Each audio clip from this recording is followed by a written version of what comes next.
Have you ever felt silenced, ashamed, or alone in your birth experience? Do you long to reclaim your story and find healing in a supportive community? In this special episode of the Golden Hour Birth Podcast, we're diving into the transformative power of communicating and sharing your birth story. Join us as we explore the benefits of opening up, strategies of effective communication, and the importance of finding validation and support. Get ready to take the first step in reclaiming your birth story and discovering the strength within you to heal and thrive. And stay tuned until the end, where we'll share a real-life story of a mom who found empowerment and peace by sharing her birth experience. The Golden Hour Birth Podcast, a podcast about real birth stories and creating connections through our shared experiences. Childbirth isn't just about the child. It's about the person who gave birth, their lives, their wisdom, and their empowerment. We're Liz and Natalie, the Golden Hour Birth Podcast, and we're here to laugh with you, cry with you, and hold space for you. Welcome to a special episode of the Golden Hour Birth Podcast. I'm your co-host, Liz. And I'm Natalie. In this series, we're going to give you an exclusive look into our upcoming course, Reclaim Your Birth Story, Finding Peace and Healing. Today, we're going to focus on Module 4, Communicating and Sharing Your Birth Story. Sharing your birth story can be a powerful tool for healing and finding support. In Module 4, we explore the benefits of sharing, strategies for effective communication with loved ones, and finding validation through connecting with others who are trying to make sense of their births too. Let's start by discussing the transformative effects of sharing your story. With a supportive community, opening up with your experience allows us to release pent-up emotions and fears, also anxieties associated with your birth. It provides an opportunity to give voice to your feelings and have them witnessed and validated by others who have gone through similar experiences. Sharing your story can also help you gain new perspectives. Hearing other stories and insights can help you view your own experience from different angles, which we've seen from our own podcast. And it allows, people to find meaning and understanding. It's a powerful reminder that you're not alone in your journey. That is so true. In a supportive community like ours, you can find the comfort and validation that you've been searching for. Others who experience some trauma can relate to your feelings and struggles and triumphs and provide you a safe space where you can be heard and understood. Their empathy and support is instrumental in your healing process. So in Module 4, we also do some practical strategies for communicating about your birth experience with your loved ones. It's essential to approach these conversations with clarity, assertiveness, and empathy, which can be pretty difficult. One key strategy is to choose the right time and place for the conversation and make sure you have a quiet and comfortable setting for a discussion that won't be interrupted by kids or husbands or crying babies. Another important aspect is to really clearly express your feelings and needs and then your expectations as well. Make sure you use your clear and assertive language to communicate your emotions and maybe even try it out on a friend or in the mirror or kind of just maybe even make an outline of what you're hoping to say. Just finding that support from your loved ones is very helpful. And then to make sure you use I statements to share your perspectives without sounding too confrontational or accusatory or blaming. Just keep it to I statements. Definitely. You don't want to make your loved one feel like you're blaming them. Mm-hmm. Like you weren't there for me or something like that. Saying things like, I felt this or I remember feeling like this, things like that. So also, you don't want to forget the importance of active listening. So giving, them, your loved ones, an opportunity to express their thoughts and emotions, practicing being fully present, validating their experience, and showing empathy. If the conversation becomes too challenging or emotional, we definitely recommend seeking professional help from a therapist or mediator. If you already have a therapist, you can always ask them if you can bring your husband or your parent or whoever you want to have that conversation with. Yeah. That's great advice. In Module 4, we're also going to emphasize the importance of finding validation and support from others who have experienced maybe similar kind of birth experiences or even trying to make sense of their birth experience. So connecting with individuals who truly understand your emotions and your fears and your challenges can, of course, validate those experiences and create just more of a safe space to express your thoughts and feelings. There are a lot of different ways to find a group. There are support groups, online communities, and even counseling services that are specifically focused on birthing experiences. Mm-hmm. They aren't always focused on a traumatic birth. I know that there are some groups that we even know the people who, have them, and they're for, let's say, moms, who are postpartum 6 to 9 months or something like that. So there's definitely lots of groups to find connection and understanding with. And, hopefully these spaces can offer a non-judgmental environment. That's what we strive for here at our podcast, is just letting our guests and friends share their experiences. And then these support groups where, you can listen to other stories and receive empathy and support. Yep. When seeking support, just make sure that the community or the counseling services just align with your needs and values, because some needs may be different from like 4 months to 9 months. So just kind of what you're needing in that moment. Look for the spaces that really prioritize empathy and respect and confidentiality. Obviously, those are important aspects, and just making sure that you feel heard and supported. And then engage in regular interactions or however you feel comfortable in the engagement part.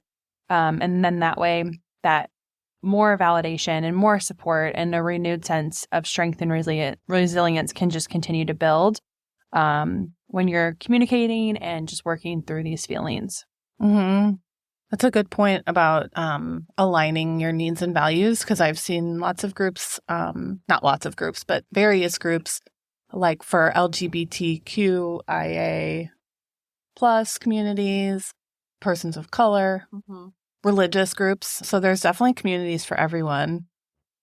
So to put this into practice, we encourage you to take the initiative, research local online support groups, to find groups that you might want to join, and take the first step by joining a group or reaching out to individuals who have shared similar experiences.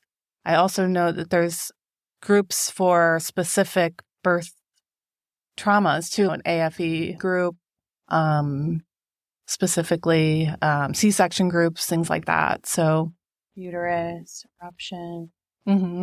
So building connections within these communities can provide a sense of belonging and create lasting relationships that support your healing journey.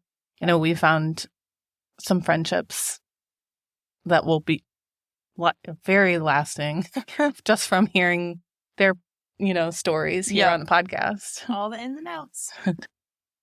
So remember, you just have the power to take control of your narrative and really finding the support that you need. By actively seeking out and engaging in a supportive community, you can find that validation, the empathy, and the strength that you've been searching for.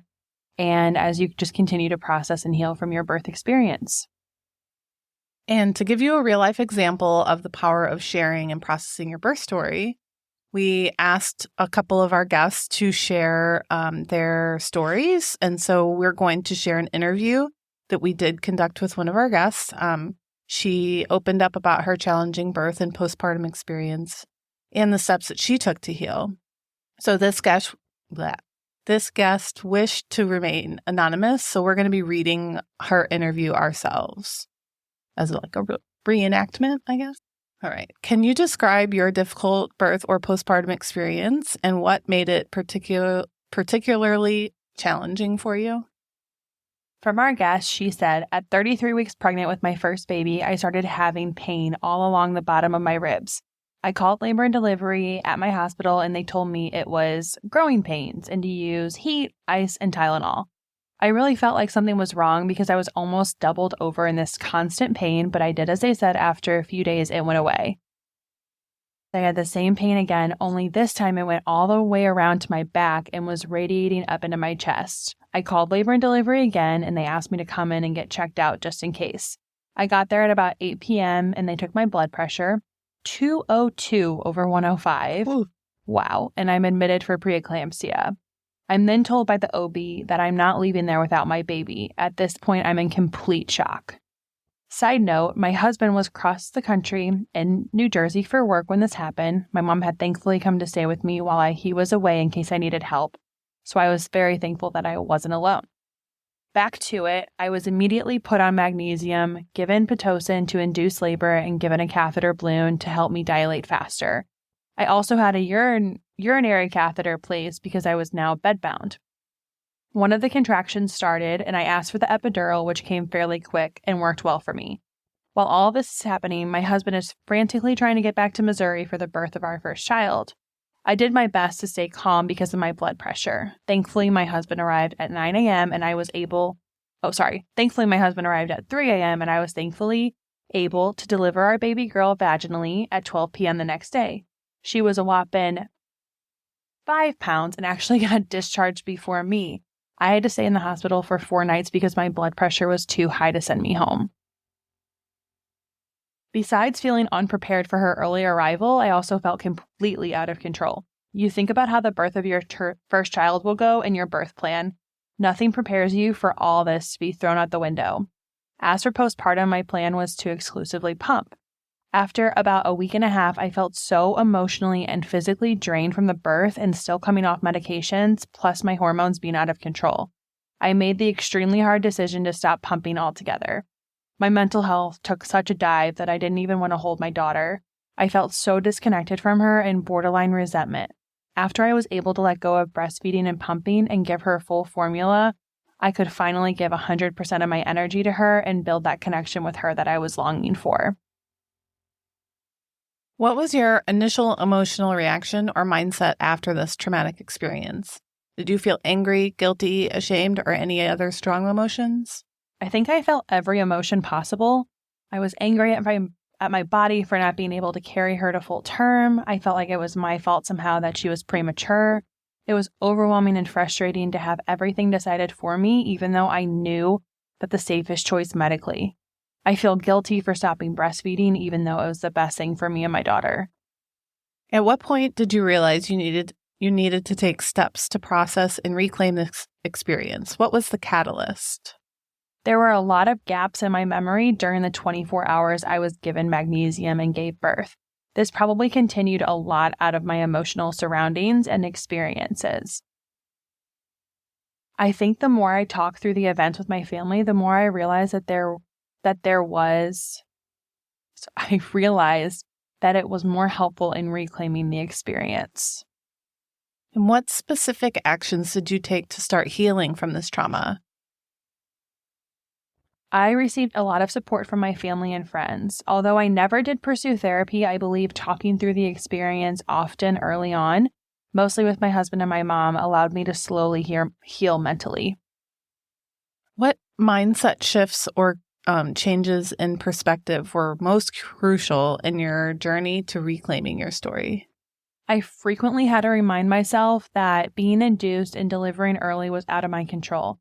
And although I could not control or change how the events happened, I advocated for myself whenever I could and always did the best for myself and my daughter at the time. Also, I was really hard on myself to stop breastfeeding. I felt like I wasn't making the best decision for my baby and I was just being selfish. But I was exclusively pumping. I felt like I could never connect or hold my baby. I never even wanted to hold her because I knew I had to give her back to someone else so I could go pump again. The minute I decided to start to feel a hint of resentment towards my baby, I knew that I had to change something. No more guilt. Fed is best. So baby girl switched to formula and we've never looked back. She's a beautiful, healthy baby who is thriving. How did you work through any negative self-talk, guilt, or self-blame related to what happened to you? My mom and my husband were my rocks. I thank God I had such wonderful people to lean on after the birth of our daughter. It felt like almost every day we were talking through something that had happened. Anytime I would talk about feeling guilty or speak negatively about myself, they were always there to validate my feelings and then provide support. I am so very blessed. What was the hardest part of this reclamation process for you, and how did you overcome that? The hardest part was letting go of the guilt. I had to allow myself to let go of the feeling of guilt in order to be a mother for my daughter. Talking was the best therapy for me. The more I talked about it, the more I was able to let go. How do you feel now when you recall your birth or postpartum experience compared to how you felt initially? I feel so much more empowered, especially while writing this now. I'm hopeful that my experience might help another mama feel validated if they had something similar happen. What advice would you give to others struggling with difficult birth trauma based on your own journey? Don't keep your thoughts and your feelings related to birth or postpartum to yourself. Talk to a family member, a friend, a therapist, a pet, a pastor, whoever. Just getting it out was so freeing for me and allowed me to feel the empowerment and validation. Also, I feel like some guilt about saying my birth experience was traumatic. I don't know why that word to me feels like you have to meet a certain standard in order to call it traumatic, almost like if it wasn't a true near-death experience when I can't call it that. So I often find myself revalidating the fact that this was a traumatic experience for me. It doesn't matter if someone else thinks it was, my feelings are justified. And the same goes for every other person out there questioning whether or not they had a true traumatic experience. If it caused you to feel out of control or stress or scared, depressed, etc., I believe you had a traumatic experience. Amen. How has reclaiming this experience changed you or your outlook on life and birth? I don't really care what anyone else thinks about my birth postpartum experience anymore. I was so embarrassed about how the birth happened and my choices postpartum. But I look at my daughter and I know that she is strong and healthy and has a mama who is 110% there to support her physically and emotionally. That was very powerful. Great story of resilience and healing. So thank you to our guest for sharing her journey with us. So listeners, this is just a glimpse of the transformative work we'll be doing in Module 4 and throughout the entire course of Reclaiming Your Birth Story. We hope that you'll join us on the path of finding peace and empowerment. And throughout our course, we'll dive deeper into these topics and provide you with the tools and support that you need to find peace and healing. If you're interested in learning more about our course or signing up, visit our website at www.goldenhourbirthpodcast.com. We can't wait to embark on this journey with you and just witness the incredible growth and empowerment that will come from all of you in reclaiming your birth story. And we also have our free anxiety journal if you want to jumpstart your process. That'll be linked in the episode notes. And thank you so much for tuning into this special episode of the Golden Hour Birth Podcast. And remember, your story matters, and you have the strength within you to heal and thrive. See you next episode. Thank you for joining us on this episode of the Golden Hour Birth Podcast. We hope you've enjoyed our discussion and found it insightful and beneficial.